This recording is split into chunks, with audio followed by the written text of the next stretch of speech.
വളരെ പ്രയാസകരമായ ഒരു കാര്യമാണ് ഈ സബ്മിഷനിലൂടെ പറയാൻ ആഗ്രഹിക്കുന്നത്.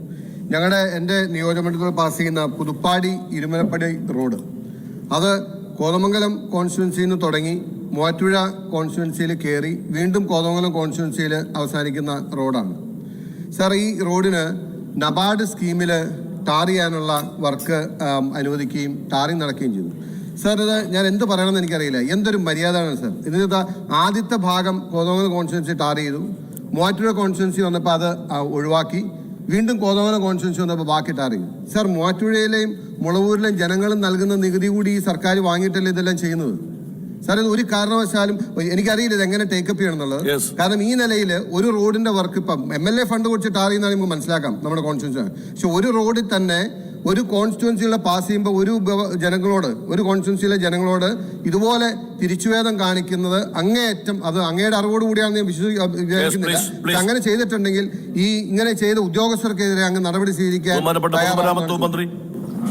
സാർ, ഇത് കോതമംഗലം MLA അദ്ദേഹത്തിന്റെ തുടർച്ചയായ ഇടപെടലിന്റെ ഭാഗമായി നബാർഡ് പദ്ധതി, അത് കോൺസ്റ്റിറ്റ്യുവൻസി ബേസ് ആണല്ലോ നബാർഡ് പദ്ധതി. കോൺസ്റ്റിറ്റ്യുവൻസി ബേസിൽ നബാർഡ് പദ്ധതിയുടെ അടിസ്ഥാനത്തിലാണ് ഈ സ്കീം അനുവദിച്ചിട്ടുള്ളത്. അതിന്റെ ഭാഗമായിട്ടാണ് ഈ പറഞ്ഞ വളരെ വിശദമായിട്ട് പറയുന്നില്ല ഇത് വന്നിട്ടുള്ളത്. അത് പൊതുവെ പരിശോധിക്കാം. അത് കോതമംഗലം MLAയുടെ തുടർച്ചയായ ഇടപെടലാണ്. ബഡ്ജറ്റ് പ്രപ്പോസലോ മറ്റോ അത് വന്നിരുന്നെങ്കിൽ നമുക്ക് പരിശോധിക്കാമായിരുന്നു. എന്തായാലും ആ നിലയിലാണ് വന്നിട്ടുള്ളത്. മറ്റു കാര്യങ്ങൾ പരിശോധിക്കാം. പിന്നെ മര്യാദഘടനയെ കുറിച്ച് പറഞ്ഞു, അത് കണ്ണാടിയിൽ നോക്കി സ്വയം മനസ്സിലാക്കുന്നതാണ് നല്ലതെന്നാണ് തോന്നുന്നത്. മര്യാദകേട് കാണിക്കുന്ന ഒരു സർക്കാർ ഉദ്യോഗസ്ഥരോ അല്ല നിലവിലുള്ളത്.